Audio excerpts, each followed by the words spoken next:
ನಮಸ್ಕಾರ. ಇಂದಿನ ಈ ಆಳವಾದ ವಿಶ್ಲೇಷಣೆಗೆ ಅತ್ಯಂತ ಉತ್ಸಾಹದಿಂದ ಸ್ವಾಗತ ಕೋರುತ್ತಾ ಇದ್ದೀನಿ.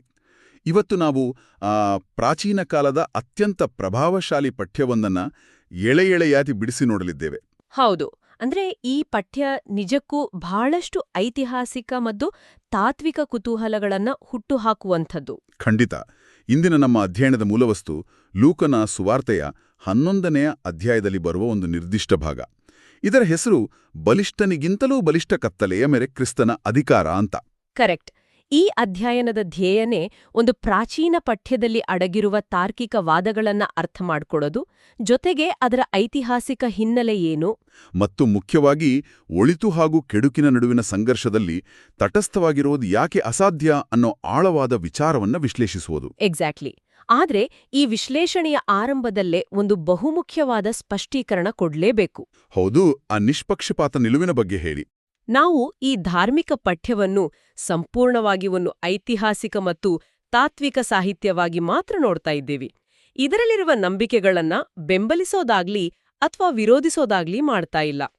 ಅಂದ್ರೆ ಆ ಕಾಲದ ಚಿಂತನೆಗಳು ಹೇಗಿದ್ವು ಮತ್ತು ಪಠ್ಯದೊಳಗಿನ ವಾದಗಳು ಹೇಗೆ ಕಟ್ಟಲ್ಪಟ್ಟಿವೆ ಅನ್ನೋದನ್ನ ಮಾತ್ರ ವಸ್ತುನಿಷ್ಠವಾಗಿ ಅರ್ಥ ಮಾಡ್ಕೊಳ್ಳೋ ಪ್ರಯತ್ನ ಇದು. ಹೌದು.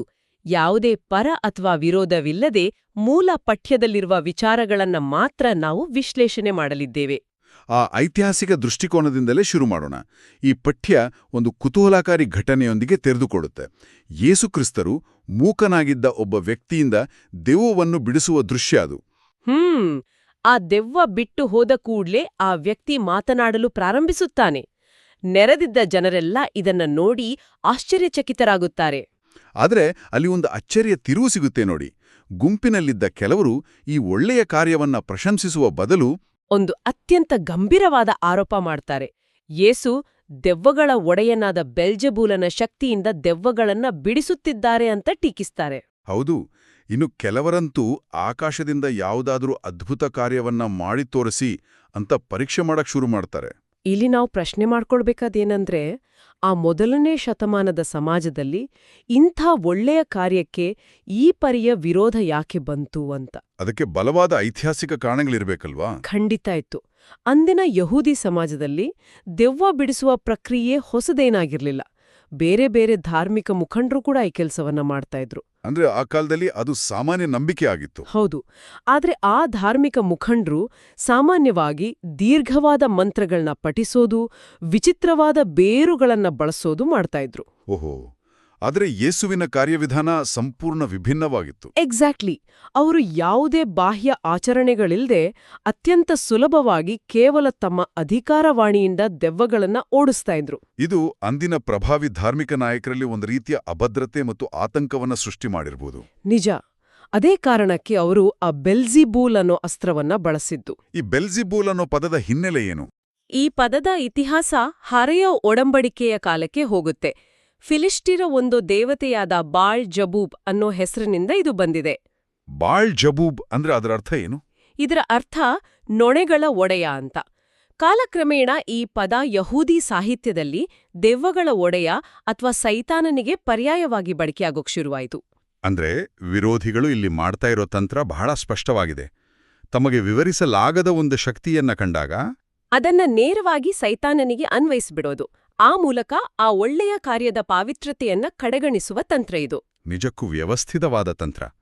ಒಳ್ಳೆಯದನ್ನ ಕೆಟ್ಟದಕ್ಕೆ ಹೋಲಿಸುವ ಮೂಲಕ ದೈವಿಕತೆಯನ್ನೇ ನಿರಾಕರಿಸುವ ಪ್ರಯತ್ನ ಅಲ್ಲಿ ಎದ್ದು ಕಾಣುತ್ತೆ. ಆದ್ರೆ ಈ ಗಂಭೀರ ಆರೋಪಕ್ಕೆ ಯೇಸು ನೀಡುವ ಪ್ರತಿಕ್ರಿಯೆ ಇದೆಯಲ್ಲ, ಅದು ಒಂದು ಲಾಜಿಕ್ ಮಾಸ್ಟರ್ ಕ್ಲಾಸ್ ಅಂತಾನೆ ಹೇಳ್ಬೋದು. ಹೌದು. ನನಗೂ ಆ ಭಾಗ ಓದಿದಾಗ ಬಹಳ ಆಶ್ಚರ್ಯ ಆಯಿತು.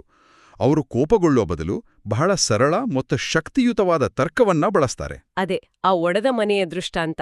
ಅಂತಕಲಹದಿಂದ ಒಡೆದು ಹೋಗಿರುವ ಪ್ರತಿಯೊಂದು ರಾಜ್ಯವೂ ನಾಶವಾಗುವುದು ಅನ್ನೋ ವಾದ. ಈ ತರ್ಕ ಧಾರ್ಮಿಕ ವಿಚಾರಗಳಿಗೆ ಮಾತ್ರ ಅಲ್ಲ, ಇತಿಹಾಸಕ್ಕೂ ಅನ್ವಯ ಆಗುತ್ತೆ ಅಲ್ವಾ? ಖಂಡಿತ.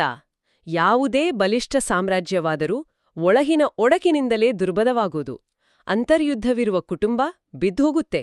ಇದೇ ತರ್ಕವನ್ನ ಅವರು ಸೈತಾನನ ರಾಜ್ಯಕ್ಕೆ ಅನ್ವಯಿಸ್ತಾರೆ. ಹೌದು. ಸೈತಾನನೇ ತನ್ನದೇ ದೆವ್ವಗಳನ್ನ ಓಡಿಸಿದ್ರೆ ಅವನ ರಾಜ್ಯ ಉಳಿಯುತ್ತಾ? ಖಂಡಿತ ಇಲ್ಲ. ಸೈತಾನನ ಸಾಮ್ರಾಜ್ಯ ಕತ್ತಲೆಯ ಉದ್ದೇಶಗಳಿಗಾಗಿ ಒಗ್ಗಟ್ಟಾಗಿದೆ. ಅಂದ್ರೆ ದೆವ್ವಗಳ ಒಡೆಯನ ಶಕ್ತಿಯಿಂದ ಓಡಿಸಲು ಸಾಧ್ಯವಿಲ್ಲ ಅನ್ನೋದು ಗಣಿತದ ಸೂತ್ರದಷ್ಟೇ ನಿಖರವಾದ ವಾದ. ನಿಜ.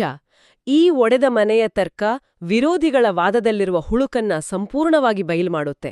ಇದರ ಜೊತೆಗೆ ಯೇಸು ತಮ್ಮ ಎದುರಾಳಿಗಳಿಗೆ ಒಂದು ಕಠಿಣವಾದ ಮರುಪ್ರಶ್ನೆಯನ್ನು ಕೂಡ ಹಾಕ್ತಾರೆ ನೋಡಿ. ಹೌದು, ನಾನು ಬೆಲ್ಜೆಬೂಲನ ಶಕ್ತಿಯಿಂದ ದೆವ್ವ ಬಿಡಿಸುವುದಾದರೆ ನಿಮ್ಮವರು ಯಾರ ಶಕ್ತಿಯಿಂದ ಬಿಡಿಸ್ತಾರೆ ಅಂತ ಕೇಳ್ತಾರೆ. ಈ ಪ್ರಶ್ನೆ ವಿಮರ್ಶಕರ ಇಬ್ಬಗೆಯ ನೀತಿಯನ್ನ ಎತ್ತಿ ತೋರಿಸುತ್ತೆ.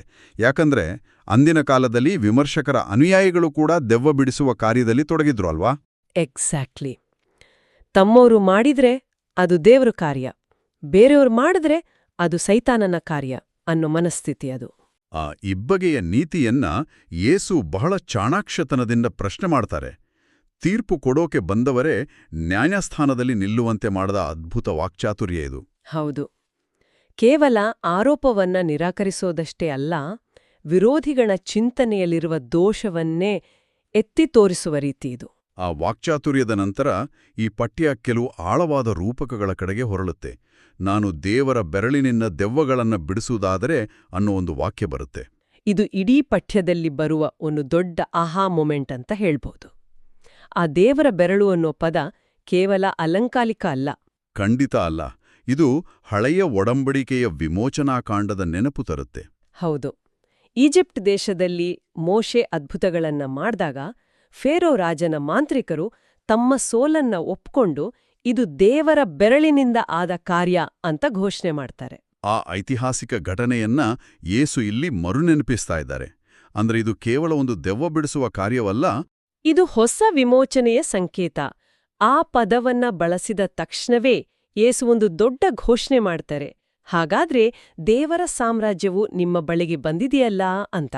ಇದು ಮೊದಲನೇ ಶತಮಾನದ ಯಹೂದಿ ಸಮಾಜದಲ್ಲಿ ಒಂದು ಬೃಹತ್ ತಾತ್ವಿಕ ಬಾಂಬ್ ಸಿಡಿಸಿದಂತಿತ್ತು ಅಲ್ವಾ? ಖಂಡಿತ. ಯಾಕಂದ್ರೆ ಅಂದಿನ ಜನರು ಭವಿಷ್ಯದಲ್ಲಿ ಎಂದೋ ಒಂದು ದಿನ ದೇವರ ಸಾಮ್ರಾಜ್ಯ ಬರುತ್ತೆ ಅಂತ ಕಾಯ್ತಾ ಇದ್ರು. ಆದ್ರೆ ಯೇಸುವಿಲ್ಲಿ ಆ ಭವಿಷ್ಯದ ಸಾಮ್ರಾಜ್ಯ ಈಗಾಗ್ಲೇ ಈ ಕ್ಷಣದಲ್ಲಿ ಜನರ ಮಧ್ಯೆ ಬಂದಿದೆ ಅಂತ ಪ್ರತಿಪಾದಿಸ್ತಾ ಇದ್ದಾರೆ. ಇದು ಯೇಸುವಿನ ಅಧಿಕಾರದ ಅತ್ಯಂತ ಬಲವಾದ ಪ್ರದರ್ಶನ. ಆ ಅಧಿಕಾರದ ಪ್ರದರ್ಶನವನ್ನ ಇನ್ನಷ್ಟು ಸ್ಪಷ್ಟಪಡಿಸಲು ಮುಂದಿನ ವಾಕ್ಯಗಳಲ್ಲಿ ಪಠ್ಯವು ಬಲಿಷ್ಠನ ರೂಪಕವನ್ನ ಬಳಸುತ್ತೆ. ಹೌದು. ಬಲಿಷ್ಠನೊಬ್ಬನು ಸರ್ವಾಯುಧಗಳಿಂದ ಸಜ್ಜಿತನಾಗಿ ತನ್ನ ಮನೆಗೆ ಕಾವಲಿರುವಾಗ ಅನ್ನೋ ವಾಕ್ಯ. ಈ ದೃಷ್ಟಾಂತದಲ್ಲಿ ಆ ಕಾವಲುಗಾರನಾಗಿರುವ ಬಲಿಷ್ಠನು ಸೈತಾನಲ್ವಾ? ಕರೆಕ್ಟ್. ಅವನು ಕಾಪಾಡಿಕೊಳ್ಳುತ್ತಿರುವ ಆಸ್ತಿ ಎಂದರೆ ಅವನ ಸೆರೆಯಲ್ಲಿರುವ ಅಥವಾ ಕತ್ತಲೆಯಲ್ಲಿ ಬಂಧಿಯಾಗಿರುವ ಆತ್ಮಗಳು. ಆಮೇಲೆ ಇವನಿಗಿಂತಲೂ ಬಲಿಷ್ಠನು ಅಲ್ಲಿಗೆ ಪ್ರವೇಶಿಸುತ್ತಾನೆ. ಅಂದ್ರೆ ಯೇಸುಕ್ರಿಸ್ತರು ಬಂದು ಆ ಮೊದಲಿನ ಬಲಿಷ್ಠನನ್ನ ಸೋಲಿಸ್ತಾರೆ. ಅವನ ಆಯುಧಗಳನ್ನ ಕಿತ್ತುಕೊಂಡು ಆಸ್ತಿಯನ್ನ ಬಿಡಿಸುವ ಪ್ರಕ್ರಿಯೆ. ಇದು ಮೇಲ್ನೋಟಕ್ಕೆ ಒಂದು ಯುದ್ಧದಂತೆ ಕಂಡ್ರೂ ಇದರ ಸಾಂಕೇತಿಕ ಅರ್ಥ ಬಹಳ ಗಹನವಾಗಿದೆ. ಇಲ್ಲಿ ಗಮನಿಸಬೇಕಾದ ಸೂಕ್ಷ್ಮ ಏನಂದ್ರೆ ಯೇಸು ಸೈತಾನನ ಜೊತೆ ಯಾವುದೇ ಒಪ್ಪಂದ ಮಾಡಿಕೊಳ್ತಿಲ್ಲ. ಎಕ್ಸಾಕ್ಟ್ಲಿ. ಯಾವುದೇ ರಾಜಿ ಇಲ್ಲ. ನೇರವಾಗಿ ಸೈತಾನನ ಸಾಮ್ರಾಜ್ಯದೊಳಗೆ ನುಗ್ಗಿ ಆತನನ್ನ ಸಂಪೂರ್ಣವಾಗಿ ನಿಶ್ಶಸ್ತ್ರಗೊಳಿಸುವ ಪ್ರಕ್ರಿಯೆ ಇದು. ಈ ಕತ್ತಲೆಯ ಮೇಲಿನ ವಿಜಯವನ್ನೇ ಆರಂಭಿಕ ಕ್ರೈಸ್ತ ಸಮುದಾಯ ಅತ್ಯಂತ ಪ್ರಬಲವಾಗಿ ನಂಬಿದ್ದು. ಹೌದು. ಯೇಸುವನ್ನ ಕೇವಲ ಒಬ್ಬ ಬೋಧಕ ಅಂತ ಮಾತ್ರ ನೋಡದೆ ದುಷ್ಟಶಕ್ತಿಗಳನ್ನ ಸೋಲಿಸಿದ ವಿಜಯಶಾಲಿ ಅಂತ ನೋಡಿದ್ದನ್ನ ಈ ರೂಪಕ ಸ್ಪಷ್ಟಪಡಿಸುತ್ತೆ. ಈ ಎಲ್ಲ ಐತಿಹಾಸಿಕ ಮತ್ತು ತಾರ್ಕಿಕ ವಾದಗಳ ನಂತರ ಪಠ್ಯವು ಬಹುಶಃ ಅತ್ಯಂತ ಕಠಿಣವಾದ ಒಂದು ನಿಲುವಿನ ಕಡೆಗೆ ಬರುತ್ತೆ. ನನ್ನ ಪರವಾಗಿ ಇರದವನು ನನಗೆ ವಿರೋಧಿಯೇ ಸರಿ ಅನ್ನೋ ವಾಕ್ಯ ಅಲ್ವಾ? ಹೌದು. ಈ ಮಾತು ಇಂದಿನ ಜಗತ್ತಿನ ಕಲ್ಪನೆಗಳಿಗೆ ಸಾಕಷ್ಟು ಸವಾಲೊಡ್ಡುತ್ತೆ. ಇಂದಿನ ಸಮಾಜದಲ್ಲಿ ತಟಸ್ಥವಾಗಿರುವುದು ಅಥವಾ ಮಧ್ಯಮ ಮಾರ್ಗವನ್ನು ಅನುಸರಿಸುವುದು ಬಹಳ ಸೇಫ್ ಅಂತ ಅಂದುಕೊಳ್ತೇವೆ. ಆದ್ರೆ ಈ ಪ್ರಾಚೀನ ಪಠ್ಯ ತಟಸ್ಥವಾಗಿರೋದನ್ನೇ ಸಂಪೂರ್ಣವಾಗಿ ನಿರಾಕರಿಸುತ್ತೆ. ಈ ಆಧ್ಯಾತ್ಮಿಕ ಯುದ್ಧದಲ್ಲಿ ಮಧ್ಯಮ ಹಾದಿ ಎಂಬುದೇ ಇಲ್ಲ ಅನ್ನೋದನ್ನ ಇದು ಹೇಗೆ ಪ್ರತಿಪಾದಿಸುತ್ತೆ? ಈ ಪಠ್ಯ ಒಂದು ರೀತಿಯ ಪ್ರಾಚೀನ ಅಪೋಕ್ಯಾಲಿಪ್ಟಿಕ್ ದೃಷ್ಟಿಕೋನವನ್ನ ಹೊಂದಿದೆ. ಈ ದೃಷ್ಟಿಕೋನದ ಪ್ರಕಾರ ಇಡೀ ಬ್ರಹ್ಮಾಂಡವೇ ಬೆಳಕು ಮತ್ತು ಕತ್ತಲೆಯ ನಡುವಿನ ಯುದ್ಧಭೂಮಿ. ಅಂದ್ರೆ ಇಲ್ಲಿ ಕೇವಲ ಎರಡೇ ಪಕ್ಷಗಳಿರೋದು. ಒಂದೋ ದೇವರ ಪಕ್ಷ, ಇಲ್ಲವೇ ಸೈತಾನನ ಪಕ್ಷ. ಹೌದು. ಒಬ್ಬ ವ್ಯಕ್ತಿ ಸಕ್ರಿಯವಾಗಿ ಒಳಿತಿನ ಪರವಾಗಿ ಕೆಲಸ ಮಾಡ್ತಿಲ್ಲ ಅಂದ್ರೆ ಆತ ಪರೋಕ್ಷವಾಗಿ ಕತ್ತಲೆಯ ಆಳ್ವಿಕೆಗೆ ಅನುವು ಮಾಡಿಕೊಟ್ಟಂತೆ. ಯಥಾಸ್ಥಿತಿಯನ್ನ ಕಾಯ್ದುಕೊಳ್ಳುವುದು ಎಂದ್ರೆ ಆಳುರುವ ಕೆಟ್ಟ ಶಕ್ತಿಗೆ ಬೆಂಬಲ ನೀಡಿದಂತೆ ಸರಿ. ಸುಮ್ಮನಿರುವುದೇ ಒಂದು ಆಯ್ಕೆಯಾಗಿರುವಾಗ ಆ ಆಯ್ಕೆಯೂ ಒಂದು ಪಕ್ಷ ವಹಿಸಿದಂತೆಯೇ. ಕರೆಕ್ಟ್. ಇದೇ ತತ್ವವನ್ನ ಮುಂದುವರಿಸ್ತಾ ನನ್ನೊಡನೆ ಶೇಖರಿಸದವನು ಚದುರಿಸುತ್ತಾನೆ ಅನ್ನೋ ಮಾತನ್ನ ಪಠ್ಯ ಹೇಳುತ್ತೆ. ಈ ಶೇಖರಿಸುವುದು ಮತ್ತು ಚದುರಿಸುವುದು ಅನ್ನೋದು ಕೃಷಿ ಅಥವಾ ದನಗಾಯುವ ಹಿನ್ನೆಲೆಯಿಂದ ಬಂದ ರೂಪಕಗಳು ಅಲ್ವಾ? ಹೌದು, ಕುರುಬನೊಬ್ಬನು ತನ್ನ ಕುರಿಗಳನ್ನ ಸುರಕ್ಷಿತವಾಗಿ ಒಟ್ಟುಗೂಡಿಸುವ ಕಾರ್ಯ ಮಾಡ್ತಿರ್ತಾನೆ. ಆ ಕಾರ್ಯದಲ್ಲಿ ಆತನಿಗೆ ಸಹಾಯ ಮಾಡದಿಂದ್ರೆ ಕಾಡುಮೃಗಗಳು ಬಂದು ಆ ಕುರಿಗಳನ್ನ ಚದುರಿಸಲು ಪರೋಕ್ಷವಾಗಿ ಅವಕಾಶ ಮಾಡಿಕೊಟ್ಟಂತೆ. ಎಕ್ಸಾಕ್ಟ್ಲಿ. ಒಳ್ಳೆಯ ಕಾರ್ಯವೊಂದರಲ್ಲಿ ಸಕ್ರಿಯವಾಗಿ ಪಾಲ್ಗೊಳ್ಳದಿರುವುದು ಆ ಒಳ್ಳೆಯ ಯೋಜನೆಯ ವಿಘಟನೆಗೆ ಕಾರಣವಾಗುತ್ತೆ ಅನ್ನೋದು ಇಲ್ಲಿನ ಆಳವಾದ ಸತ್ಯ.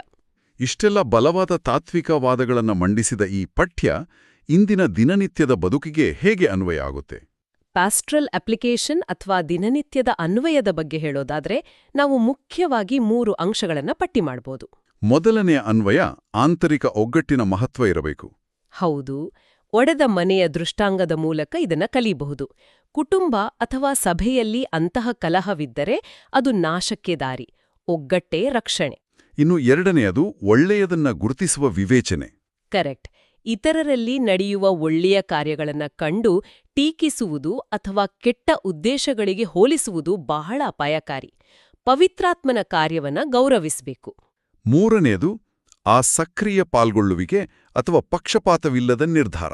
ಹೌದು, ಪ್ರತಿದಿನದ ನಡೆನುಡಿಗಳು ಜನರನ್ನ ಒಳಿತಿನೆಡೆಗೆ ಶೇಖರಿಸುವಂತೆ ಇರಬೇಕೇ ಹೊರತು ಚದುರಿಸುವಂತೆ ಇರಬಾರದು. ಸಾರಾಂಶವಾಗಿ ಹೇಳೋದಾದ್ರೆ ಯೇಸುಕ್ರಿಸ್ತರು ಪಾಪದ ಬಂಧನದಿಂದ ಬಿಡಿಸುವ ಬಲಿಷ್ಠರು ಮತ್ತು ಅವರೊಡನೆ ಪೂರ್ಣ ಹೃದಯದಿಂದ ಕೈಜೋಡಿಸಬೇಕು ಅನ್ನೋ ಸಂದೇಶ ಈ ಪಠ್ಯದಲ್ಲಿದೆ.